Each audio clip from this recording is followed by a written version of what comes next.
ಮೇ 4ನೇ ತಾರೀಕು ಬಂದ ಚುನಾವಣಾ ಫಲಿತಾಂಶದಲ್ಲಿ ಪಶ್ಚಿಮ ಬಂಗಾಳದ ಮುಖ್ಯಮಂತ್ರಿಯಾಗಿದ್ದ ಮಮತಾ ಬ್ಯಾನರ್ಜಿ 15,105 ಮತಗಳ ಅಂತರದಿಂದ ಭವಾನಿಪುರದಲ್ಲಿ ಎಲೆಕ್ಷನ್ ಸೋತರು ಸುವೇಂದು ಅಧಿಕಾರಿ ವಿರುದ್ಧ. ಬಹಳ ತುರುಸಿನ ಸ್ಪರ್ಧೆ ಆಗಿತ್ತಿಲ್ಲಿ. ಸುವೇಂದು ಅಧಿಕಾರಿ ಎರಡು ಕಡೆ ಸ್ಪರ್ಧೆ ಮಾಡಿದ್ದು, ಒಂದು ನಂದಿಗ್ರಾಮ, ಇನ್ನೊಂದು ಭವಾನಿಪುರ. ಆ್ಯಕ್ಚುಲಿ ಕಳೆದ ಸಲದ ಚುನಾವಣೆ ಇದಕ್ಕಿಂತ ತುರುಸಿನದಾಗಿತ್ತು. ಕಳೆದ ಸಲ ನಂದಿಗ್ರಾಮದಲ್ಲಿ ಮಮತಾ ಬ್ಯಾನರ್ಜಿ ಸ್ಪರ್ಧೆ ಮಾಡಿದ್ರು, ಸುವೇಂದು ಅಧಿಕಾರಿ ಅಲ್ಲೇ ಹೋಗಿ ಸ್ಪರ್ಧೆ ಮಾಡಿದ್ರು. ಬಹಳ ಟಫ್ ಕಾಂಪಿಟೇಷನ್ನು ಸುವೇಂದು ಅಧಿಕಾರಿ ಗೆದ್ದುಬಿಟ್ರು, ಮಮತಾ ಬ್ಯಾನರ್ಜಿ ಸೋತರು. ನೋಡಿ ಮಜಾ ಹೆಂಗಾಗಿತ್ತು ಅಂದರೆ, ಅವರ ಪಕ್ಷ ಭಾರೀ ಬಹುಮತದೊಂದಿಗೆ ಅಧಿಕಾರಕ್ಕೆ ಬಂದಿತ್ತು, ಬಟ್ ಮಮತಾ ಬ್ಯಾನರ್ಜಿನೇ ಎಲೆಕ್ಷನ್ ಸೋತು ಬಿಟ್ಟಿದ್ರು. ಮುಖ್ಯಮಂತ್ರಿಯಾಗಿ ಪ್ರಮಾಣ ವಚನ ಸ್ವೀಕರಿಸಿದ ಅವರು ಭವಾನಿಪುರದಲ್ಲಿ ಬೈ ಎಲೆಕ್ಷನ್ಗೆ ನಿಂತ್ಕೊಂಡು ಗೆದ್ದರು. ಈ ಸಲ ಸುವೇಂದು ಅಧಿಕಾರಿ ಹೋಗಿ ನಂದಿಗ್ರಾಮದಲ್ಲಿ ನಾಮಿನೇಷನ್ ಫೈಲ್ ಮಾಡಿದರು. ಮಮತಾ ಬ್ಯಾನರ್ಜಿನೂ ಅಲ್ಲೇ ಬರ್ತಾರೆ ಯಾಕಂದ್ರೆ ಒಂದು ಸಲ ಸೋತಿರೋ ಕ್ಷೇತ್ರ ಅಲ್ಲ, ಎಲ್ಲಿ ಬಿದ್ದಿದೆಯೋ ಅಲ್ಲೇ ಎದ್ದು ನಿಲ್ಲಬೇಕು ಅನ್ನುವ ಹಠ ರಾಜಕಾರಣಿಗಳಿಗಿರುತ್ತೆ. ನಂದಿಗ್ರಾಮದಲ್ಲಿ ಸೋಲಿಸಿದ್ರಲ್ಲ ಲಾಸ್ಟ್ ಟೈಮು ನೀವು ನನ್ನನ್ನು, ಇಲ್ಲೇ ಬಂದು ನಾನು ಸ್ಪರ್ಧೆ ಮಾಡ್ತೀನಿ ಅಂತ ಮಮತಾ ಬ್ಯಾನರ್ಜಿ ಅಲ್ಲಿಗೆ ಬರ್ತಾರೆ ಅಂತಿತ್ತು. ನೋಡಿದ್ರೆ ಅವರು ಭವಾನಿಪುರಕ್ಕೆ ಹೋಗಿ ಕಂಟೆಸ್ಟ್ ಮಾಡಿಬಿಟ್ರು. ಅಮಿತ್ ಶಾ ಕರೆದು ಹೇಳಿದ್ರಂತೆ ಸುವೇಂದು ಅಧಿಕಾರಿಗೆ, ನಥಿಂಗ್ ಡೂಯಿಂಗ್, ನೀನು ಹೋಗಿ ಭವಾನಿಪುರದಲ್ಲೇ ಕಂಟೆಸ್ಟ್ ಮಾಡಬೇಕು ಅಂದ್ರಂತೆ. ಸೊ ಸುವೇಂದು ಅಧಿಕಾರಿ ನಂದಿಗ್ರಾಮದಲ್ಲಿ ಮತ್ತು ಭವಾನಿಪುರದಲ್ಲಿ ಎರಡೂ ಕಡೆ ಕಂಟೆಸ್ಟ್ ಮಾಡಿದ್ರು, ಎರಡೂ ಕಡೆ ಗೆದ್ದುಬಿಟ್ರು. ಮಮತಾ ಬ್ಯಾನರ್ಜಿ ಭವಾನಿಪುರದಲ್ಲಿ ಸೋತರು. 15,105 ಮತಗಳ ಅಂತರದಿಂದ ಎಲೆಕ್ಷನ್ ಪಿಟಿಷನ್ ಫೈಲ್ ಮಾಡಿದ್ದಾರೆ. ಸುವೇಂದು ಅಧಿಕಾರಿ 73,917 ಓಟ್ ತಗೊಂಡಿದ್ರು, 58,812 ಓಟು ಮಮತಾ ಬ್ಯಾನರ್ಜಿಗೆ ಬಿದ್ದಿದ್ವು. 15,105 ಮತಗಳ ಅಂತರದಿಂದ ಸುವೇಂದು ಅಧಿಕಾರಿ ಗೆದ್ದಿದ್ರು. ಕಲ್ಯಾಣ ಬ್ಯಾನರ್ಜಿ ಮತ್ತು ಡೋಲಾ ಸೇನ್ ಅವರುಗಳ ಜೊತೆಗೆ ಬಂದು ಇವತ್ತು ಸ್ವರ್ನಿನ್ ಮಾಡೋದು ಅಂತಿರುತ್ತೆ ಕೋರ್ಟ್ನಲ್ಲಿ ಸಲ್ಲಿಸಿದ ಅರ್ಜಿಗೆ. Reasonable likelihood of bias. Election ಪಿಟಿಷನ್ನಲ್ಲಿ ಸಾಮಾನ್ಯವಾಗಿ ಮರುಮತ ಎಣಿಕೆ ಮಾಡ್ತಾರೆ. ಮರುಮತ ಎಣಿಕೆ ಈಗ 12ನೇ ರೌಂಡ್ ಆದಮೇಲೆ ನಮ್ಮನ್ನು ಹೊರಗೆ ಕಳಿಸ್ಬಿಟ್ರು ಅನ್ನೋದಿದೆಯಲ್ಲ, that is a serious allegation. ಅಭ್ಯರ್ಥಿಯಾಗಿದ್ದ ಮಮತಾ ಬ್ಯಾನರ್ಜಿಯವರು ಒಳಗಿಲ್ಲ, ಅವರ ಪರವಾದ ಏಜೆಂಟರು ಒಳಗಿಲ್ಲ. ಒಳಗೇನಾಯಿತೋ ಯಾವನಿಗೆ ಗೊತ್ತು ಅಂತಾರೆ ಇವರು. 45 ದಿನಗಳ ಕಾಲ ಅವುಗಳನ್ನು ಸಂರಕ್ಷಿಸಿ ಇಟ್ಟಿರಬೇಕು. ಮರುಮತ ಎಣಿಕೆಗೆ ಕೋರ್ಟ್ ಆದೇಶ ಮಾಡ್ಬೋದು, ಮಾಡುತ್ತೆ. ಅವಾಗೇನು ಬರುತ್ತೆ ನೋಡಬೇಕು. ರೀಸನೇಬಲ್ ಲೈಕ್ಲಿಹುಡ್ ಆಫ್ ಫೇವರಿಸಮ್ ಹಾಗೇನೋ ಅಂದರು. ಅದನ್ನು ಕೋರ್ಟ್ನಲ್ಲಿ ಪ್ರೂವ್ ಮಾಡೋದು ಕಷ್ಟ ಆಗಬಹುದು. ನೋಡೋಣ ಏನೇನಾಗುತ್ತೆ.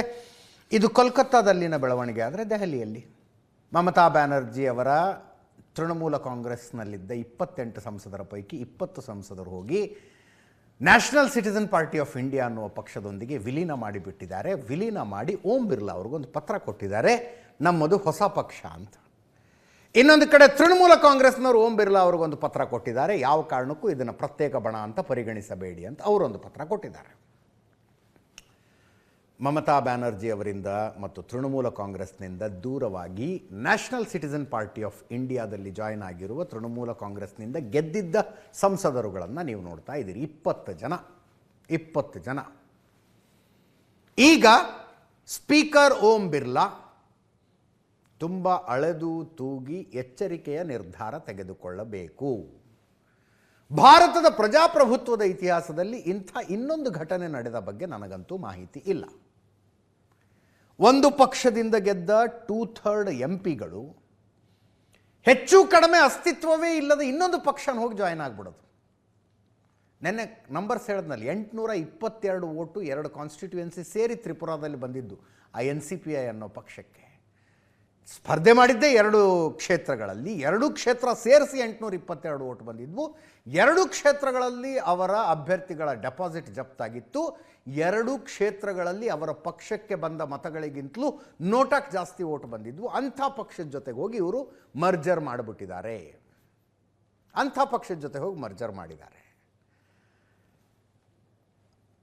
ರಾಜಕೀಯ ಅನ್ನೋದು ಎಷ್ಟು ಒಂದೊಂದು ಸಲ ಕುತೂಹಲಕಾರಿ ಆಗಿಬಿಡುತ್ತೆ ಅಂದರೆ, ಇಡೀ NDA ಮೈತ್ರಿಕೂಟದಲ್ಲಿ BJPಯನ್ನು ಹೊರತುಪಡಿಸಿದರೆ ಇವರದ್ದು ಈಗ 2ನೇ ಅತಿ ದೊಡ್ಡ ಪಕ್ಷ.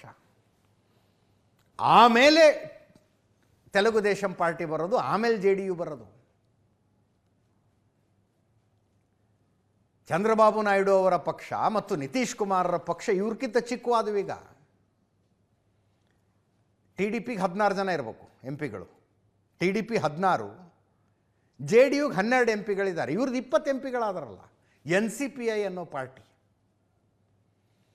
ಓಂ ಬಿರ್ಲಾ ಅವರಿಗೆ ಅಳೆದು ತೂಗಿ ನಿರ್ಧಾರ ತೆಗೆದುಕೊಳ್ಳಬೇಕು. ಅವರು ಕಾನೂನು ಇಲಾಖೆ ಅಭಿಪ್ರಾಯ ಕೇಳಿದಾರಂತೆ ಇಂಥ ಸಂದರ್ಭದಲ್ಲಿ ಏನು ಮಾಡಬೇಕು ಅಂತ. ಅಕಸ್ಮಾತ್ ಇದನ್ನು ಪ್ರತ್ಯೇಕ ಬಣ ಅಂತ ಗುರುತಿಸಿ ಇವರಿಗೆ ಈಗ ಮುಂದಿನ ತಿಂಗಳು 3ನೇ ವಾರದ ನಂತರ ಮಳೆಗಾಲದ ಅಧಿವೇಶನ ಶುರುವಾಗುತ್ತೆ.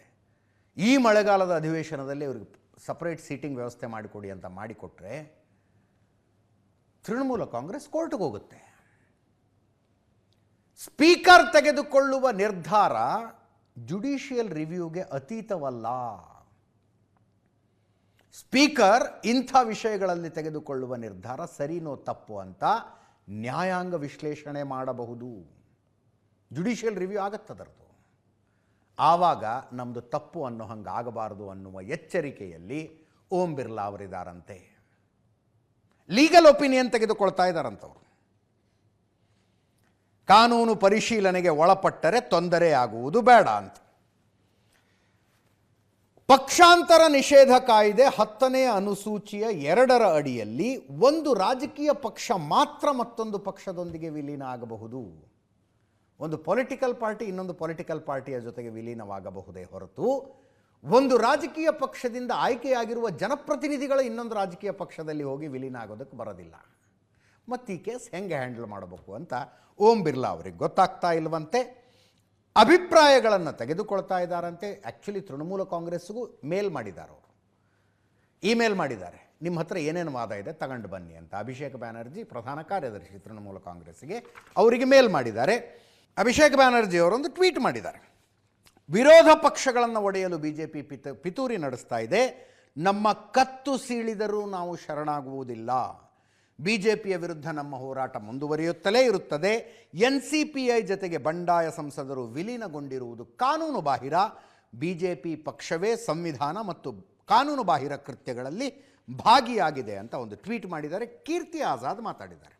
ಕೀರ್ತಿ ಆಜಾದ್ ಮಮತಾ ಬ್ಯಾನರ್ಜಿ ಅವರಿಗೆ ನಿಷ್ಠರಾಗಿ ಉಳಿದುಕೊಂಡಿರುವ ತೃಣಮೂಲ ಕಾಂಗ್ರೆಸ್ನ 8 ಸಂಸದರ ಪೈಕಿ ಒಬ್ಬರು.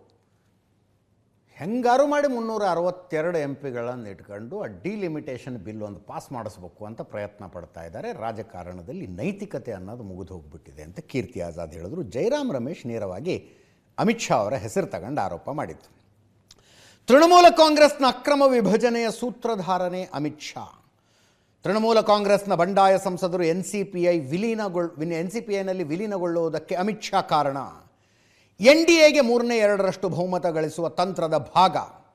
BJP ಅಧಿಕಾರದಲ್ಲಿದ್ದಾಗಲೇ ಸಾಂವಿಧಾನಿಕ ಮೌಲ್ಯಗಳು ಪ್ರತಿದಿನ ದುರ್ಬಲಗೊಳ್ಳುತ್ತಾ ಬೆದರಿಕೆಗೆ ಒಳಗೊಳ್ಳುತ್ತಾ ಇರುತ್ತವೆ ಅಂತ ಜಯರಾಮ್ ರಮೇಶ್ ಅವರು ಹೇಳಿದ್ದಾರೆ. ಪಶ್ಚಿಮ ಬಂಗಾಳದ್ದೇ ಮುಂದಿನ ಸುದ್ದಿ. ಮತ್ತೊಬ್ಬ ನಾಯಕನಿಗೆ ಮೊಟ್ಟೆ ಏಟು ಬಿದ್ದುವು. ಕುನಾಲ್ ಘೋಷ್ ತೃಣಮೂಲ ಕಾಂಗ್ರೆಸ್ನ ಶಾಸಕರಿಗೆ. ಮಮತಾ ಬ್ಯಾನರ್ಜಿ ಅವರ ಆಪ್ತ ಶಾಸಕ ಮಮತಾ ಬ್ಯಾನರ್ಜಿ ಅವರನ್ನು ಭೇಟಿಯಾಗಿ ಅವರ ಮನೆಯಿಂದ ಹೊರಗೆ ಬಂದಾಗ ಮೊಟ್ಟೆಗಳಲ್ಲಿ ಹೊಡೆಯಲಾಯಿತು. ಇದನ್ನು ಜನತೆ ಆಕ್ರೋಶ ಅಂತ ಹೇಳಿ ಬ್ರಷವೇ ಮಾಡಿಬಿಡಬಹುದು. ಅಲ್ಲ, ಅದು ಪದ್ಧತಿ ಅಲ್ಲ. ಆಕ್ರೋಶ ಇತ್ತ, ಇನ್ನೊಂದಿತ್ತ, ಮತ್ತೊಂದಿತ್ತ. ಓಟ್ ಹಾಕಿದಿರಲ್ಲ, ಸೋಲಿಸಿದಿರಲ್ಲ. ಇವರು ಭ್ರಷ್ಟರಾಗಿದ್ದರ ನಿಮ್ಮ ಆಯ್ಕೆ ಸರ್ಕಾರ ಬಂದಿದೆ, ಕೇಸ್ ಮಾಡಿಸಿ. ಅನೇಕರ ಮೇಲಾಗಿಲ್ವಾ? ಪೆಂಡಿಂಗ್ ಭ್ರಷ್ಟಾಚಾರದ ಕೇಸಿನ ಫೈಲ್ಗಳೆಲ್ಲ ಓಪನ್ ಆಗ್ತಾವಿದಾವಪ್ಪ. ಇವರು ಭ್ರಷ್ಟರಾಗಿದ್ದರೆ ಇವ್ರ ಮೇಲೆ ಕೇಸ್ ಮಾಡಿ. ಯಾರ್ದಾರ ಹತ್ರ ಲಂಚ ತಗೊಂಡಿದ್ರೆ, ನನ್ನ ಹತ್ರ ಲಂಚ ತಗೊಂಡಿದ್ರು, ಇಂತಿಂಥ ಕೆಲಸಕ್ಕೆ ಇಷ್ಟಿಟ್ಟು ಲಂಚ ತಗೊಂಡಿದ್ರು, ಆವಾಗ ನನಗೆ ಇವ್ರದೇ ಸರ್ಕಾರ ಇದ್ದ ಕಾರಣಕ್ಕಾಗಿ ಕಂಪ್ಲೇಂಟ್ ಕೊಡೋ ಧೈರ್ಯ ಇರಲಿಲ್ಲ. ಈಗ ಸರ್ಕಾರ ಬದಲಾಗಿದೆ, ಕಂಪ್ಲೇಂಟ್ ಕೊಡ್ತಾ ಇದ್ದೀನಿ ಅನ್ಬೇಕಪ್ಪ. ಇದೇನ್ರಿ ಇದು? ಕಂಡಲ್ಲಿ ಮೊಟ್ಟೆ ಹೊಡೆಯೋದು.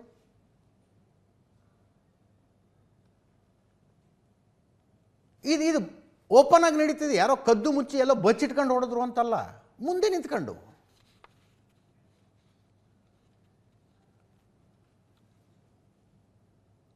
ಆ ಮಮತಾ ಬ್ಯಾನರ್ಜಿ ಸೋದರಳಿಯ ಅಭಿಷೇಕ್ ಬ್ಯಾನರ್ಜಿ ಅವ್ರನ್ನ ಹೊಡೆದ ರೀತಿ ಹೆಂಗಿತ್ತು ಅಂದರೆ, ಹೋದಲ್ಲಿ ಬಂದಲ್ಲಿ ಕೊಡೆ ಹಿಡ್ಕೊಂಡು ಆಡ್ತೀಯಾರಂತವ್ರು. ತೃಣಮೂಲ ಕಾಂಗ್ರೆಸ್ನ ಇನ್ನೊಬ್ಬ ನಾಯಕಿ ಮಂದಿರಾ ಅಂತೆ, ಜುಜರ್ಸಿಂಹ ಅನ್ನುವ ಗ್ರಾಮ ಪಂಚಾಯತ್ ಮಟ್ಟದ ಲೀಡರು. ತೃಣಮೂಲ ಕಾಂಗ್ರೆಸ್ ಅಧಿಕಾರದಲ್ಲಿದ್ದಾಗ ನಾನು ಈ ಕಟ್ಟು ಮನಿ ಕಲ್ಚರ್ನ ಎಕ್ಸ್ಪ್ಲೇನ್ ಮಾಡಿದ್ದೆ ಒಂದು ಸಲ, ಮತ್ತೆ ಡೀಟೇಲಾಗೆಲ್ಲ ಹೇಳೋದು ಬೇಡ. ಇದ್ದಾಗ ಜನರ ಹತ್ರ ದುಡ್ಡು ತಗೋತಾ ಇದ್ದದ್ದು. ನಿಂಗೆ ಮನೆ ಆಗ್ಬೇಕಾ, ಇಷ್ಟು ಕೊಡು. ಮನೆಗೆ ನೀರು ಬೇಕಾ, ಕರೆಂಟ್ ಬೇಕಾ, ಇಷ್ಟು ಕೊಡು, ಇಷ್ಟು ಕೊಡು. ಈಗ ಸರ್ಕಾರ ಬದಲಾದ ಮೇಲೆ ಜನ ಮನೆಗೆ ನುಗ್ಗಿದ್ದಾರೆ. ಆಕೆ ಕೈ ಮುಗಿದು ಬೇಡ್ಕೊತಾಳೆ, ತಪ್ಪಾಗಿದೆ ನಮ್ಮದು, ನಿಮ್ಮದೆಲ್ಲರ ದುಡ್ಡು ವಾಪಸ್ ಕೊಡ್ತೀನಿ ಅಂತ. ಈ ಹಿಂಸೆಯ ದೃಶ್ಯಗಳನ್ನು ನೋಡೋದಕ್ಕೆ ಹಿಂಸೆ ಅನಿಸುತ್ತೆ, ಬಟ್ ನಮ್ಮಲ್ಲೂ ಇದೆಯಲ್ಲ. ಪಶ್ಚಿಮ ಬಂಗಾಳದಲ್ಲಿ ಇಷ್ಟು ಮಟ್ಟಕ್ಕೆ ಇರಲಿಕ್ಕಿಲ್ಲ. ಹಳ್ಳಿಗಳಲ್ಲಿ ಕೈಲಾಗದವರಿಗೆ, ಬಡಬಗ್ಗರಿಗೆ ಸರ್ಕಾರದಿಂದ ಮಂಜೂರಾದಂಥ ಹಣವನ್ನು, ಅನುದಾನವನ್ನು, ಯೋಜನೆಯನ್ನು ಕೊಡೋದಕ್ಕೆ ದುಡ್ಡಿಸ್ಕೊಳ್ಳೋದು ಇದೆಯಲ್ಲ ನಮ್ಮಲ್ಲಿ. ಬರ್ಬೇಕು ಅವ್ರಿಗೂ ಈ ಗತಿ, ಬರ್ಬೇಕೊಮ್ಮೆ ನುಗ್ಗಬೇಕು ಮನೆಗೆ. ಇನ್ನೊಂದು ಪಶ್ಚಿಮ ಬಂಗಾಳದ್ದೇ ನೋಡಿ, ಇಲ್ಲಿ ಜಹಾಂಗೀರ್ ತೃಣಮೂಲ ಕಾಂಗ್ರೆಸ್ನ ನಾಯಕ. ಈತ ಏನೇನೋ ಭಾಳ ಹಾರಾಡ್ತಿದ್ದ ಬಿಡಿ. ಕೇಸಾಗಿತ್ತು, ಪೊಲೀಸ್ ಹುಡುಕಿ ಎಳ್ಕೊಂಬಂದರು. ಆತನನ್ನು ಯಾವ ಬೀದಿಯಲ್ಲಿ ಈತ ರೌಡಿಸಮ್ ಮಾಡ್ಕೊಂಡು ಓಡಾಡ್ತಿದ್ನೋ ಅದೇ ಬೀದಿಯಲ್ಲಿ ಹಿಂಗೆ 3/4 ಟಿ ಶರ್ಟ್ನಲ್ಲಿ ಪೊಲೀಸರು ನಡೆಸ್ಕೊಂಬಂದರು. ಅಕ್ಕಪಕ್ಕ ನಿಂತಿದ್ದ ಜನರಿಗೆ ಅವನು ಕೈ ಮುಗಿದು ತಪ್ಪಾಯಿತು ಅನ್ನುವ ರೀತಿಯಲ್ಲಿ ಆತನನ್ನು ನಡೆಸ್ಕೊಂಬಂದರು. ಪಶ್ಚಿಮ ಬಂಗಾಳದಲ್ಲಿ ಪಕ್ಷ ಹೊಡೆದಿದ್ದಾಯಿತು, ಈಗ ಮಹಾರಾಷ್ಟ್ರದಲ್ಲೂ ಮಾಡ್ತಾರಂತೆ ನೋಡಿ ಅಂತ ಸುದ್ದಿಗಳಿದ್ದಾವೆ ಅಂತ. 3-4 ದಿವಸದಿಂದ ಜೋರು ಸುದ್ದಿ ಇದೆ. ಉದ್ಧವ್ ಠಾಕರೆ ಬಣದ ಶಿವಸೇನೆ ಮತ್ತೊಮ್ಮೆ ಇಬ್ಬಾಗ ಆಗುತ್ತೆ ಅಂತ. 9 ಸಂಸದರಿದ್ದಾರೆ, ಅದಕ್ಕೆ 20 ಶಾಸಕರಿದ್ದಾರೆ. 9 ಸಂಸದರ ಪೈಕಿ 7 ಜನ ಸಂಸದರು ಏಕನಾಥ್ ಶಿಂಧೆ ಜೊತೆಗೆ ಟಚ್ನಲ್ಲಿದ್ದಾರಂತೆ. 20 MLAಗಳ ಪೈಕಿ 16 MLAಗಳು ಏಕನಾಥ್ ಶಿಂಧೆ ಜೊತೆಗೆ ಟಚ್ನಲ್ಲಿದ್ದಾರಂತೆ. ಲೆಕ್ಕ ಹಾಕ್ತಾ ಹೋಗಿ. 293 ಇದೆ NDA ಮೈತ್ರಿಕೂಟದ್ದು, ಅದರಲ್ಲಿ 240 BJP, 20 ಜನ ತೃಣಮೂಲ ಕಾಂಗ್ರೆಸ್ನವರು ಬೆಂಬಲ ಕೊಡ್ತೀವಿ ಅಂತಿದ್ದಾರೆ. ಆ ಮರ್ಜರ್ ಅಕ್ಸೆಪ್ಟ್ ಆಗಲಿ ಆಗದೆ ಹೋಗಲಿ, ಯಾವುದಾದ್ರೂ ಬಿಲ್ಲಿಗೆ ಓಟ್ ಹಾಕೋದು ಅಂತ ಬಂದಾಗ ಅವರು NDA ಪರವಾಗಿ ಕೈ ಎತ್ತವ್ರೆ ಅಂತ ಅರ್ಥ. ಅದು 293 + 20 313 ಆಯಿತು. ಇವ್ರದ್ದೊಂದು 7, ಇದು ನಿಜ ಆಗೋದಾದರೆ ಇವ್ರದ್ದೊಂದು 7, 320 ಆಗುತ್ತೆ. 361 62 ಬೇಕಾಗತ್ತೆ 2/3ಗೆ. ಅಲ್ಲಿ ತನಕ ಸಂಖ್ಯೆಗಳನ್ನು ತೆಗೆದುಕೊಂಡು ಬರುವ BJPಯ ಪ್ರಯತ್ನ ಇದು ಅಂತ ವಿಪಕ್ಷಗಳವರು ಹೇಳ್ತಾ ಇದ್ದಾರೆ. ಅಲ್ಲಿ ಉತ್ತರ ಪ್ರದೇಶದಿಂದ, ಸಮಾಜವಾದಿ ಪಕ್ಷದಿಂದ ಏನೋ ಬೇರೆ ಸುದ್ದಿಗಳು ಬರ್ತಾ ಇದ್ದಾವೆ. ಈ 7 ಜನ MLAಗಳು, 16 ಜನ MLAಗಳು, 7 ಜನ MP ಗಳು ಟಚ್ನಲ್ಲಿದ್ದಾರೆ ಅನ್ನುವುದನ್ನು ಶಿವಸೇನೆಯವರು ಹೇಳ್ತಾ ಇದ್ದಾರೆ. ಶಿವಸೇನೆ ಅಂದರೆ ಈಗ ಶಿಂಧೆ ಅವರ ನೇತೃತ್ವದ್ದು, ನೆನಪಿರಲಿ, ಅವರು ಹೇಳ್ತಾ ಇದ್ದಾರೆ. ಉದ್ಧವ್ ಠಾಕ್ರೆ ಬಣದವರು ಮಾತ್ರ ನಾವು ಮೀಟಿಂಗಿಗೆ ಕರೆದ್ರೆ ಎಲ್ಲ 9 ಸಂಸದರು ಬಂದಿದ್ದರು. ಅವರು ತಮ್ಮ ಮನೆಯವ್ರ ಮೇಲೆ ಆಣೆ ಹಾಕಿ ಹೇಳಿದ್ದಾರೆ, ಸಾಯಿಬಾಬಾ ಮೇಲೆ ಆಣೆ ಹಾಕಿ ಹೇಳಿದ್ದಾರೆ ನಿಮ್ಮನ್ನು ಬಿಟ್ಟು ಹೋಗೋದಿಲ್ಲ ಅಂತ. ಇದೆಲ್ಲ ಸುಳ್ಳು, ಹಾಗೇನು ಆಗೋದಿಲ್ಲ ಅಂತ ಅವ್ರು ಹೇಳ್ತಾ ಇದ್ದಾರೆ. ಆಮಿಷಗಳು ಅದು ಇದು ಅದು ಏನಿದೆಯೋ, ಬಟ್ ಉದ್ಧವ್ ಠಾಕ್ರೆ ಬಣದಲ್ಲಿರುವಂಥವ್ರಿಗೆ ತಮ್ಮ ರಾಜಕೀಯ ಭವಿಷ್ಯ ಏನು ಅನ್ನೋ ಪ್ರಶ್ನೆ ಇದೆ. ರಾಜಕಾರಣ ಅಂದರೆ ಒಂದು ರಾಜಕೀಯ ಪಕ್ಷದ ನೇತೃತ್ವ ವಹಿಸಿಕೊಂಡವರು ಕುಂತಲ್ಲಿ ಕೂರದೆ, ನಿಲ್ಲದಕ್ಕೆ ನಿಂತಲ್ಲಿ ನಿಲ್ಲದೆ, ಊರು ಸುತ್ತಿ ಸಂಘಟನೆ ಮಾಡಬೇಕು, ಕಾರ್ಯಕ್ರಮಗಳನ್ನು ಮಾಡಬೇಕು. ವಿರೋಧ ಪಕ್ಷದಲ್ಲಿದ್ದಾರೆ, ಹೋರಾಟಗಳನ್ನು ರೂಪಿಸಬೇಕು. ಉದ್ಧವ್ ಠಾಕ್ರೆ ಮಾತೋಶ್ರೀ ಅವರು ಮನೆ ಹೆಸರು, ಮಾತೃಶ್ರೀಯಿಂದ ಹೊರಗೆ ಬರೋದಿಲ್ಲ ಅನ್ನೋ ಬೇಜಾರಿದೆ. ಮುಂದಿನ ಲೋಕಸಭಾ ಚುನಾವಣೆಯ ವೇಳೆಗೆ ಸೇಫ್ ಆದ ಜಾಗದಲ್ಲಿ ಇರಬೇಕು ಅಂತ ಸಂಸದರ ಆಲೋಚನೆ ಮಾಡಿದರೆ ಆಶ್ಚರ್ಯ ಪಡ್ತಕ್ಕಂಥದ್ದು ಏನೂ ಇಲ್ಲ. ಇದು ಬೆಳವಣಿಗೆ ಆದಾಗ ಏನೇನಾಯಿತು ಅನ್ನೋದನ್ನು ಹೇಳ್ತೀವಿ. ಸದ್ಯಕ್ಕೆ ಇರುವ ಸುದ್ದಿ ಹೇಳಿದ್ವಿ ಅಷ್ಟೇ. ಮುಂದಿನ ಪ್ರಧಾನಿ ನರೇಂದ್ರ ಮೋದಿ G7 ಮೀಟ್ನಲ್ಲಿ ಭಾಗಿಯಾಗುವುದಕ್ಕೆ ಫ್ರಾನ್ಸಿಗೆ ಹೋಗಿದ್ದಾರೆ. ಏವಿಯನ್ನಲ್ಲಿ, ಫ್ರಾನ್ಸ್ನ ಏವಿಯನ್ನಲ್ಲಿ 3 ದಿನಗಳ ಶೃಂಗಸಭೆ ನಡೀತಾ ಇದೆ, G7 ಶೃಂಗಸಭೆ. G7 ಅಂದರೆ ಪ್ರಪಂಚದ ಅತ್ಯಂತ ಶ್ರೀಮಂತ ಪ್ರಜಾಪ್ರಭುತ್ವ, 7 ಶ್ರೀಮಂತ ಪ್ರಜಾಪ್ರಭುತ್ವ ರಾಷ್ಟ್ರಗಳ ಒಕ್ಕೂಟ. ಅದರಲ್ಲಿ ಭಾರತ ಖಾಯಂ ಸದಸ್ಯ ಅಲ್ಲ. ಒಂದೊಂದು ಶೃಂಗಕ್ಕೂ, ಒಂದೊಂದು ಶೃಂಗಸಭೆಗೂ ಒಂದಷ್ಟು ದೇಶಗಳನ್ನು ವಿಶೇಷ ಆಹ್ವಾನಿತರು ಅಂತ ಕರೀತಾರೆ. ಭಾರತ ಈ ಸಲ ವಿಶೇಷ ಆಹ್ವಾನಕ್ಕೆ ಪಾತ್ರವಾಗಿರುವಂಥ ದೇಶ.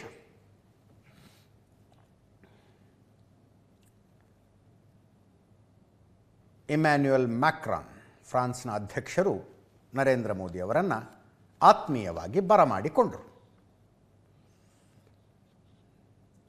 ಫ್ರಾನ್ಸ್ನ ಏವಿಯನ್ನಲ್ಲಿ ನಡೀತಾ ಇರುವ ಶೃಂಗಸಭೆ ಇದು. After 18 months Modi Donald Trump ಮುಖಾಮುಖಿ.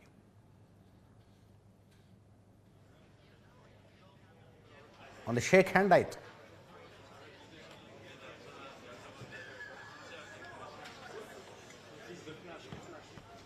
ಟ್ರಂಪ್ ಅಪ್ಸೆಟ್ ಇದ್ದಾರೆ, ಬಹಳ ಅಪ್ಸೆಟ್ ಇದ್ದಾರೆ. ಅಮೇರಿಕದ ರಾಷ್ಟ್ರಾಧ್ಯಕ್ಷರಿಗೆ ಸಿಗಬೇಕಾದ ಗೌರವದ ವೆಲ್ಕಮ್ ನನಗೆ ಸಿಕ್ಕಿಲ್ಲ ಅಂತ. ರೆಡ್ ಕಾರ್ಪೆಟ್ ವೆಲ್ಕಮ್ ಸಿಗಬೇಕಲ್ಲ, ಅಮೇರಿಕದ ಅಧ್ಯಕ್ಷರು ಬಂದು ಇಳಿತಿದ್ದಾರೆ ಅಂದರೆ. ನೋಡಿ ಅಲ್ಲಿ ಹೆಂಗಿದೆ ಇದು, ಅಮೇರಿಕದ ಅಧ್ಯಕ್ಷರು ಬಂದು ಇಳಿದಂಥ ರೀತಿ. ಅಂದರೆ ರೆಡ್ ಕಾರ್ಪೆಟ್ ವೆಲ್ಕಮ್ ಅನ್ನುವಂಥದ್ದು ಬೇರ್ ಮಿನಿಮಮ್ ನಿರೀಕ್ಷೆ. ಅದು ಕೆಂಪು ಹಾಸಿನ ಸ್ವಾಗತ ಅಂತ, ಅದು ಸಹಿತ ಕೊಡಲಿಲ್ಲ ಟ್ರಂಪ್ಗೆ. ಅಮೇರಿಕದ ಅಧ್ಯಕ್ಷರು ಬರ್ತಾ ಇದ್ದಾರೆ ಅಂದರೆ ಫ್ರಾನ್ಸ್ನ ಅಧ್ಯಕ್ಷರು ಹೋಗಿ ಸ್ವಾಗತಿಸುವುದು ನಿರೀಕ್ಷಿತ. ಅದು ಇಮ್ಯಾನ್ಯುಯಲ್ ಮ್ಯಾಕ್ರಾನ್ ಹೋಗಿ ಸ್ವಾಗತ ಮಾಡೋದು ಅದು ಇಲ್ಲ, ಯಾರೋ ಅಧಿಕಾರಿಗಳು ಸ್ವಾಗತಿಸಿದರು.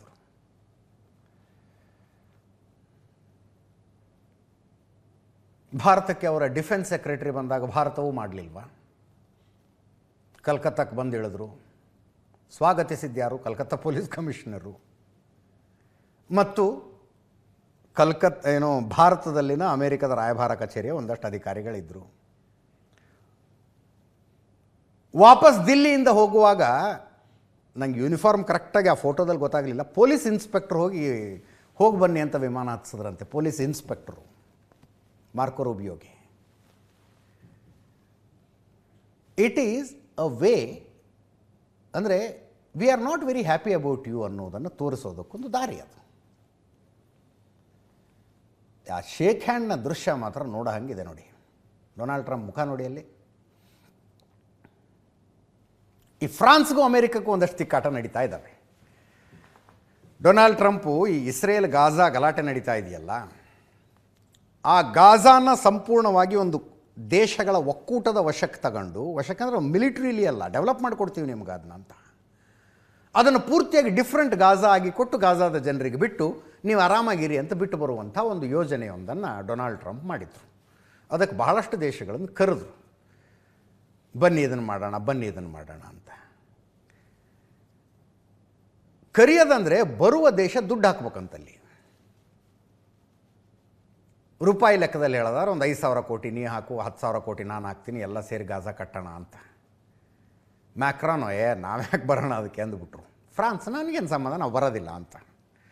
ಅದರ ಜೊತೆಗೆ ಅಮೇರಿಕ ಏನು ಇರಾನ್ ಮೇಲೆ ದಾಳಿ ನಡೆಸ್ತಲ್ಲ, ಆ ಸಂದರ್ಭದಲ್ಲಿ ಒಂದಷ್ಟು ಸಣ್ಣ ಪುಟ್ಟ ಸಹಾಯ ಕೇಳಿದ್ರೆ ನಾವು ಮಾಡೋಕ್ಕಾಗೋದಿಲ್ಲ ಅಂದರು ಫ್ರಾನ್ಸ್ನವರು. ಎಲ್ಲ ಸೇರಿ ಡೊನಾಲ್ಡ್ ಟ್ರಂಪಿಗೆ ಕಿರಿಕಿರಿ ಆಗಿತ್ತು, ತಲೆಗೆ ಬಂದಿತ್ತು ಅವ್ರದ್ದು. ಯಾವುದೋ ಒಂದು ಪತ್ರಿಕಾಗೋಷ್ಠಿಯಲ್ಲಿ ಫ್ರಾನ್ಸ್ ಹಿಂಗೆ ಹೇಳ್ತಿದೆಯಲ್ಲ ಅಂದರೆ, ಅದು ಯಾರ್ರೀ ಇಮ್ಯಾನ್ಯುಯಲ್ ಮ್ಯಾಕ್ರಾನು, ಹೆಂಡತಿ ಹತ್ರ ಓಡಿಸ್ಕೊತಾನವನು ಅಂದ್ಬಿಟ್ರು ಡೊನಾಲ್ಡ್ ಟ್ರಂಪ್. ಅಮೇರಿಕದ ಅಧ್ಯಕ್ಷರ ಲೂಸ್ ಟಂಗ್ ಎಲ್ಲೆಲ್ಲಿ ತನಕ ಹೋಗಬಹುದು ಅನ್ನೋದಕ್ಕೆ ಉದಾಹರಣೆಯಾಗಿದ್ದಂಥ ಪತ್ರಿಕಾಗೋಷ್ಠಿ ಅದು. ಹಿಂದೆ ಯಾವತ್ತೂ ಒಂದು ಸಂದರ್ಭದಲ್ಲಿ ಫ್ಲೈಟ್ ಬಂದು ಇಳಿಯುತ್ತೆ, ಮುಂದೆಲ್ಲ ಕ್ಯಾಮ್ರಾಗಳು, ಫ್ರಾನ್ಸ್ ಅಧ್ಯಕ್ಷರು ತಮ್ಮ ಹೆಂಡತಿಯೊಂದಿಗೆ ಕೆಳಗಿಳಿದು ಬರಬೇಕು, ಅದೇ ಟೈಮಿಗೆ ಒಳಗಡೆ ವಿಮಾನದಲ್ಲಿ ಏನೋ ಜಗಳ ಆಗ್ಬಿಡುತ್ತೆ ಅವ್ರದ್ದು. ಅದು ಯಾವ ಕಾರಣಕ್ಕೆ ಜಗಳ ಆಯಿತು ಅನ್ನೋ ವಿಷಯದಲ್ಲಿ ಬೇರೆ ಬೇರೆ ಸುದ್ದಿಗಳಿದ್ದಾವೆ. ಜಗಳ ಆಗುತ್ತೆ, ಸ್ವಲ್ಪ ಮ್ಯಾಕ್ರಾನ್ ಹೆಂಡ್ತಿದ ಕೈ ಮುಂದೆ ಅನಿಸುತ್ತೆ, ತಳ್ತಾರೆ. ಅದು ಈ ಕಡೆ ಕೆಳಗಡೆಯಿಂದ ಕ್ಯಾಮ್ರಾದಲ್ಲಿ ಕ್ಯಾಪ್ಚರ್ ಆಗಿಬಿಡ್ತು. ಅದನ್ನು ಡೊನಾಲ್ಡ್ ಟ್ರಂಪ್ ಹೇಳಿದ್ರೆ, ಹೆಂಡತಿ ಹತ್ರ ಓಡಿಸ್ಕೊತಾನವನು ಅಂತ. ಇಮ್ಯಾನ್ಯುಯಲ್ ಮ್ಯಾಕ್ರಾನು, ಈಗ ನಮ್ಮ ದೇಶಕ್ಕೆ ಬಂದಿದ್ದೀರಲ್ಲಪ್ಪ, ಬನ್ನಿ ತೋರಿಸ್ತೀವಿ ಅಂತಂದರು. Very dry welcome to Donald Trump. Okay, G7 ಸಮಿಟ್ಟಿಗೆ ಬರೋಣ ಈಗ. Canada, France, Germany, Italy, Japan, UK ಮತ್ತು ಅಮೇರಿಕ, ಈ 7 ದೇಶಗಳು ಶಾಶ್ವತ ಸದಸ್ಯ ದೇಶಗಳಿದಕ್ಕೆ. ಉಳಿದಂತೆ ಆಹ್ವಾನ ಕೊಡ್ತಾರೆ. ಆಹ್ವಾನಿತ ದೇಶಗಳು ಬ್ರೆಜಿಲ್, ಈಜಿಪ್ಟ್, ಭಾರತ, ಕೀನ್ಯಾ, ದಕ್ಷಿಣ Korea, Qatar, Syria, Ukraine, UAE. ಈ ದೇಶಗಳು ಆಹ್ವಾನಿತ ದೇಶಗಳು. ಆರ್ಥಿಕ ಅಸಮತೋಲನ ಕಡಿಮೆ ಮಾಡೋದು, AI ಸಮರ್ಥ ಬಳಕೆ ಮತ್ತು ಡಿಜಿಟಲ್ ತಂತ್ರಜ್ಞಾನದ ಸಹಕಾರ, ಹವಾಮಾನ ಬದಲಾವಣೆ ಮತ್ತು ಜಾಗತಿಕ ಪಾಲುದಾರಿಕೆ. ಫ್ರಾನ್ಸ್ನ ಏವಿಯನ್ನಲ್ಲಿ ನಡೀತಾ ಇರುವ G7 ಶೃಂಗಸಭೆಯ ಸಬ್ಜೆಕ್ಟ್ ಆಫ್ ಡಿಸ್ಕಷನ್ಸ್ ಇದು. ನಾಳೆ ಒಂದು ಪತ್ರಿಕಾಗೋಷ್ಠಿ ಮಾಡ್ತಾರೆ. 3 ದಿನಗಳ ಸಮಿಟ್. G7 ಸಮಿಟ್ನ ನಿರ್ಣಯಗಳನ್ನು ಅಂಗೀಕರಿಸಿ ನಾಳೆ ಘೋಷಣೆ ಮಾಡ್ತಾರೆ. ಕಾಕ್ರೋಚ್ ಜನತಾ ಪಾರ್ಟಿ ಭಾನುವಾರ ಬೆಂಗಳೂರಿನಲ್ಲಿ ಪ್ರತಿಭಟನೆ ಆಯಿತು, ಫ್ರೀಡಮ್ ಪಾರ್ಕ್ನಲ್ಲಿ. ಇವತ್ತು ಜೈಪುರ್ನಲ್ಲಿ ಪ್ರತಿಭಟನೆ ಇತ್ತು. ಅಭಿಜಿತ್ ದೀಪ್ಗೆ, ಕಾಕ್ರೋಚ್ ಜನತಾ ಪಾರ್ಟಿಯ ಸಂಸ್ಥಾಪಕರ ಕಪಾಳಕ್ಕೆ ಯಾರು ಹೊಡೆದ್ಬಿಟ್ರು. ಇವತ್ತು ಒಂದು 4-5 ಜನರ ಟೀಮ್ ಅದು.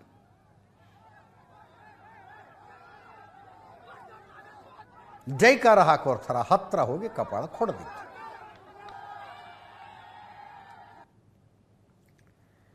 ನಿಮ್ಮ ರಾಜಕೀಯ ನಿಲುವು ಒಲವುಗಳು ಏನೇ ಆಗಿರಲಿ,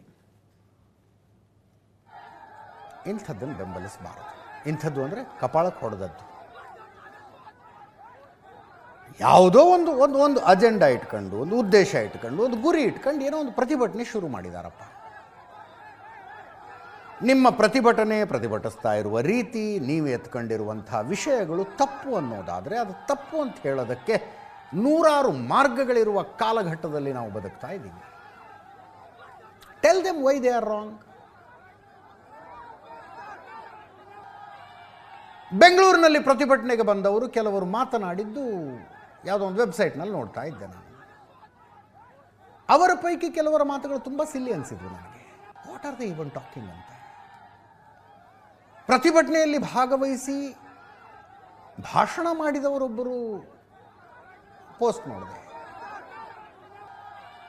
ಅವರು ಓವರ್ ಸಿಂಪ್ಲಿಫೈ ಮಾಡ್ತಿದ್ದಾರೆ ಅನ್ನಿಸ್ತು. ವಿಷಯಗಳನ್ನು ಓವರ್ ಸಿಂಪ್ಲಿಫೈ ಮಾಡ್ತಿದ್ದಾರೆ. This or that you choose ಅನ್ನೋ ಹಂಗಿತ್ತು ಅವ್ರದ್ದು, ಅವರ ಮಾತುಗಳು. I don't accept it.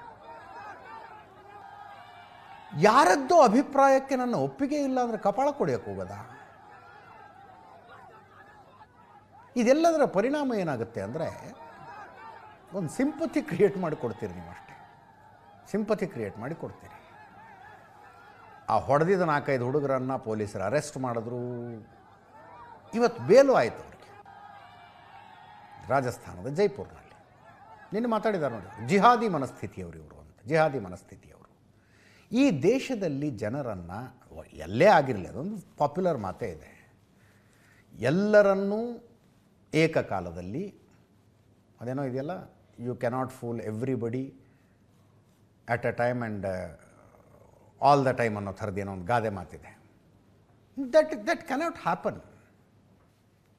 ನೋಡಿ, ಹಮಾರ ಮುದ್ದಾ ಹೈ ಧರ್ಮೇಂದ್ರ ಪ್ರಧಾನ್ ಕಾ ರೆಸಿಗ್ನೇಷನ್ ಅಂತ ಅಭಿಜಿತ್ ದೀಪ್ಗೆ ಹೇಳ್ತಾ ಇರೋದು. ಈ ಪ್ರೊಟೆಸ್ಟ್ ದಿಲ್ಲಿಗೆ ಬಂದಾಗ ಏನೇನಾಗಿತ್ತು, ಏನೇನು ವಿಷಯಗಳು ರೇಸ್ ಆದವಲ್ಲಿ, ಯಾರ್ಯಾರ ವಿರುದ್ಧ ಧಿಕ್ಕಾರ, ಯಾವ್ಯಾವುದರ ವಿರುದ್ಧ ಧಿಕ್ಕಾರ. ಅಲ್ಲಿ ಬಂದಂಥ ಅನೇಕರು ಹೇಳಿದ್ರು, ನೀವು ಪ್ರತಿಭಟನೆ ಶುರು ಮಾಡಿರೋದು ನೀಟ್ ಕ್ವಶನ್ ಪೇಪರ್ ಲೀಕು ಮತ್ತು ಅದಕ್ಕೆ ಕಾರಣಕರ್ತರಾದವರ ತಲೆದಂಡ. ಅದು ಬಿಟ್ಟು ಬೇರೆ ಏನೇನು ಮಾತಾಡ್ತಿದ್ದೀರಿ ಇಲ್ಲಿ ಅಂತ ಕೇಳಿದ ಮೇಲೆ ಈಗ ಸರಿಯಾಗಿದೆಯಾ? ನೀಟ್ ಕ್ವಶನ್ ಪೇಪರ್ ಲೀಕು, ಇದಕ್ಕೆ ಯಾರು ಆನ್ಸರೇಬಲ್ಲು ಅಂತ ಪ್ರಶ್ನೆ ಕೇಳ್ತಾ ಇರೋದು ಸರಿಯಾಗಿದ್ದೆ ಅವ್ರದ್ದು. Nothing wrong in it. ಈಗ ನೋಡಿ, ಕ್ವಶನ್ ಪೇಪರ್ ಲೀಕ್ ಆಯಿತು. ಪರೀಕ್ಷೆ 23 ಲಕ್ಷ ಮಕ್ಕಳು ಬರೆದಿದ್ರು. ಇನ್ನೊಂದು ಸಲ ಎಕ್ಸಾಮ್ ಮಾಡ್ತೀವಿ ಅಂದ್ಬಿಟ್ರು. 21ನೇ ತಾರೀಕು ಎಕ್ಸಾಮ್ ಈಗ. ಅರೆ, ಇದಕ್ಕೆ ಯಾರಪ್ಪ ಕಾರಣಕರ್ತರಾದವರ ತಲೆದಂಡ ಆಗೋದು ಬೇಡವಾ ಅಂತ ಪ್ರಶ್ನೆ ಕೇಳ್ತಿದ್ದಾರೆ ಅವರು. ಹಾಗೆ ಇಶ್ಯೂ ಬೇಸ್ಡ್ ಪ್ರೊಟೆಸ್ಟ್ಗಳಿದ್ದಾಗ ಅದಕ್ಕೆ ಅದು ಸರಿ ಅನ್ನಿಸುವವರ ಜನ ಬೆಂಬಲ ಸಿಗುತ್ತೆ. ಆ ಇಶ್ಯೂನಿಂದ ಎಲ್ಲೆಲ್ಲೋ ಭಟಕಾಯಿಸಿದ್ರೆ ಆ ಜನ ಬೆಂಬಲ ಹೋಗುತ್ತೆ. As simple as that. ಈಗ ನೋಡಿ, ನೀಟ್ 21ನೇ ತಾರೀಕು ನೀಟ್ಗೆ ಮರುಪರೀಕ್ಷೆ. ಯಾವಾಗ 5 ಮಕ್ಕಳು ಆತ್ಮಹತ್ಯೆ ಮಾಡ್ಕೊಂಡ್ಬಿಟ್ಟು ರೀ, ನೆನೆಸ್ಕೊಂಡ್ರೆ ಬೇಜಾರಾಗುತ್ತೆ. ಅದನ್ನು ಮತ್ತೆ ಪರೀಕ್ಷೆ ಬರೀಬೇಕಲ್ಲ ಅಂತ. ಈಗ ಪ್ರೈಮ್ ಮಿನಿಸ್ಟರ್ ಆಫೀಸಿನ ಪ್ರಧಾನಮಂತ್ರಿ ಕಾರ್ಯಾಲಯದ ಮೇಲುಸ್ತುವಾರಿಯಲ್ಲಿ ನೀಟ್ ಪರೀಕ್ಷೆಗಳು ನಡೀತಾವೆ ಈ ಸಲ. ಎಲ್ಲಿ ತನಕ ಅಂದರೆ, ಈಗ ಮೊದಲು ಲೀಕ್ ಆಗಿದ್ದೆಲ್ಲಿ, ಕ್ವಶನ್ ಪೇಪರ್ನ 7-8 ಜನರ ತಂಡದಿಂದ ಮಾಡಿಸ್ತಾರೆ. ಅಂದರೆ ಬೇರೆ ಬೇರೆ ಕ್ವಶನ್ ಪೇಪರ್. ಅವ್ರು ಯಾರಿಗೂ ಗೊತ್ತಿರೋದಿಲ್ಲ ಯಾರು ಮಾಡಿರುವ ಕ್ವಶನ್ ಪೇಪರ್ ಫೈನಲ್ ಎಕ್ಸಾಮಿಗೆ ಸೆಲೆಕ್ಟ್ ಆಗುತ್ತೆ ಅಂತ ಯಾರಿಗೂ ಗೊತ್ತಿರೋದಿಲ್ಲ. ಅವರು ಕ್ವಶನ್ ಪೇಪರ್ ಮಾಡಿರ್ತಾರೆ. ಹಾಗೆ ಕ್ವಶನ್ ಪೇಪರ್ ಮಾಡಿದ ಒಬ್ಬ ವ್ಯಕ್ತಿ ನಾನು ಇಂಥ ಕ್ವಶನ್ ಪೇಪರ್ ಮಾಡಿಕೊಟ್ಟಿದ್ದೀನಿ ಅಂತ ಅದನ್ನು ಈ ಕೋಚಿಂಗ್ ಸೆಂಟರ್ನವ್ರಿಗೆ ಲೀಕ್ ಮಾಡಿದ. ಕೋಚಿಂಗ್ ಸೆಂಟರ್ನವ್ರು ಎಲ್ಲ ಕಡೆ ಹಂಚ್ಕೊಂಬಂದ್ರು ಅದನ್ನು. ಫೈನಲಿ ನೋಡ್ರೆ ಆತ ಮಾಡಿಕೊಟ್ಟಿದ್ದ ಕ್ವಶನ್ ಪೇಪರೇ ಫೈನಲಿ ಸೆಲೆಕ್ಟ್ ಆಗಿಬಿಟ್ಟಿತ್ತು. ಹಾಗಾಗಿದ್ದದು. ಈ ಸಲ ಕ್ವಶನ್ ಪೇಪರ್ ಪ್ರಿಪೇರ್ ಮಾಡುವವರನ್ನು ಎಕ್ಸಾಮ್ ಮುಗಿಯೋ ತನಕ ಹೊರಗೆ ಬಿಡೋಂಗಿಲ್ಲ. They are cut from the world. ಯಾವ ಡಿಜಿಟಲ್ ಡಿವೈಸ್ ಬಿಟ್ಟುಬಿಡಿ, ಹೆಂಡತಿ ಮಕ್ಕಳ ಹತ್ರನೂ ಮಾತಾಡಬೇಡಿ ನೀವು ಅಂತ ಹಂಗೊಂದು ಮಾಡಿದ್ದಾರೆ. ಅಷ್ಟೂ ಜಾಗಗಳಿಗೆ ಕ್ವಶನ್ ಪೇಪರ್ ಪ್ರಿಪೇರ್ ಆಗೋದು, ಪ್ರಿಂಟ್ ಆಗೋದು, ಬಾಕ್ಸಿಗೆ ಹೋಗೋದು, ಅಷ್ಟೂ ಜಾಗಗಳಿಗೆ ಕೇಂದ್ರೀಯ ಭದ್ರತಾ ಪಡೆಗಳ ಭದ್ರತೆಯನ್ನು ಇಟ್ಟಿದ್ದಾರೆ. ಕ್ವಶನ್ ಪೇಪರ್ಗಳನ್ನು ಸಾಗಿಸ್ಬೇಕಲ್ಲ ಒಂದು ಕಡೆಯಿಂದ ಇನ್ನೊಂದು ಕಡೆ. ಏರ್ಫೋರ್ಸ್ ವಿಮಾನಗಳನ್ನು ತಂದಿದ್ದಾರೆ. ಗ್ಲೋಬ್ ಮಾಸ್ಟರ್ ವಿಮಾನಗಳು ಮತ್ತು MI-17 ಹೆಲಿಕಾಪ್ಟರ್ಗಳ ಮೂಲಕ ದೇಶದ ಬೇರೆ ಬೇರೆ 18 ನಗರಗಳಿಗೆ ಹೋಗ್ತವೆ ಈ ಕ್ವಶನ್ ಪೇಪರ್ಗಳು. ಲಿಟ್ರಲಿ ಏರ್ಫೋರ್ಸ್ನ ವಿಮಾನ ಬಳಸ್ತಾ ಇದ್ದಾರೆ ಇದಕ್ಕೆ. ಅಲ್ಲಿಂದ ಮತ್ತೆ ಕೇಂದ್ರೀಯ ಭದ್ರತಾ ಪಡೆಗಳ ಬಿಗಿ ಭದ್ರತೆಯಲ್ಲಿ ಬೇರೆ ಬೇರೆ ಊರುಗಳಿಗೆ ಹೋಗಬೇಕು. ಇವತ್ತಿನಿಂದ ಟೆಲಿಗ್ರಾಮ್ ಆ್ಯಪನ್ನು ಈ ಎಕ್ಸಾಮ್ ಮುಗಿಯೋ ತನಕ ಬಂದ್ ಮಾಡಿದ್ದಾರೆ. 21ನೇ ತಾರೀಕು ಎಕ್ಸಾಮು, 22ನೇ ತಾರೀಕಿನ ತನಕ ಟೆಲಿಗ್ರಾಮ್ ಯೂಸ್ ಮಾಡೋಂಗಿಲ್ಲ. ಇದರಲ್ಲೇನೋ ಒಂದಷ್ಟು ಬೇರೆ I am not use to this, ನನಗೆ ಅಷ್ಟಾಗಿ ಗೊತ್ತಿಲ್ಲ ಈ ಟೆಲಿಗ್ರಾಮ್ ಆ್ಯಪ್ ಬಗ್ಗೆ. ಇದರಲ್ಲೇನೋ ಸೂಪರ್ ಗ್ರೂಪ್ ಅಂತ ಮಾಡ್ತಾರಂತೆ. ಒಂದು ಕ್ಲಿಕ್ನಲ್ಲಿ 2 ಲಕ್ಷ ಜನರ ತನಕ ಹಂಚ್ಬೋದಂತ ಅದನ್ನು. ಇದರಲ್ಲೇನೋ ಒಂದು ಮೆಸೇಜ್ ಎಡಿಟಿಂಗ್ ಆಪ್ಷನ್ ಅಂತ ಬರುತ್ತೆ, ಅದನ್ನ ಇಮಿಡಿಯೇಟಾಗಿ ಡೌನ್ ಮಾಡಿ ಅಂತ ಹೇಳಿದಾರಂತೆ ಟೆಲಿಗ್ರಾಮಿಗೆ. ಅಂದರೆ ವಿದ್ಯಾರ್ಥಿಗಳಲ್ಲಿ ಭಯ ಹರಡಿಸುವ ದೃಷ್ಟಿಯಿಂದ ಮತ್ತೊಂದು ಯಾವುದೋ ಕ್ವಶನ್ ಪೇಪರ್ ಹಾಕಿ ಲೀಕ್ ಆಗಿದೆ ಇದಕ್ಕೆ ಪ್ರಿಪೇರ್ ಆಗಿ ಅಂತ ಸುದ್ದಿ ಹರಡಿಸಬಾರ್ದು ಅಂತ ಟೆಲಿಗ್ರಾಮ್ ಆ್ಯಪೇ ಡೌನ್ ಮಾಡಿಬಿಟ್ಟಿದ್ದಾರೆ. ಏರ್ಫೋರ್ಸ್ ವಿಮಾನಗಳ ಮತ್ತು ಹೆಲಿಕಾಪ್ಟರ್ಗಳ ಮೂಲಕ ಕ್ವಶನ್ ಪೇಪರ್ಗಳನ್ನು ಸಾಗಿಸ್ತಾರೆ. ಕ್ವಶನ್ ಪೇಪರ್ ಅಂತಿಮವಾಗಿ ಎಕ್ಸಾಮ್ ಸೆಂಟರ್ಗೆ ಹೋಗಿ ತಲುಪುವ ತನಕ ಭದ್ರತೆಯ ವಿಶೇಷ ವ್ಯವಸ್ಥೆ ಮಾಡಲಾಗಿದೆ. ಅನೇಕ ಹಂತಗಳಲ್ಲಿ ಕೇಂದ್ರೀಯ ಭದ್ರತಾ ಪಡೆಗಳನ್ನು ಬಳಸಿಕೊಳ್ತಾ ಇದ್ದಾರೆ. ಇದನ್ನು ಪ್ರೈಮ್ ಮಿನಿಸ್ಟರ್ ಆಫೀಸೇ ನೇರವಾಗಿ ಹ್ಯಾಂಡಲ್ ಮಾಡ್ತಾ ಇದೆ. Good, very good, wonderful. But ಈಗಾಗಲೇ ಲೀಕ್ ಆಯ್ತಲ್ಲ, ಅದಕ್ಕೆ ಯಾರು ಆನ್ಸರೇಬಲ್ ಯಾರು ಅದಕ್ಕೆ?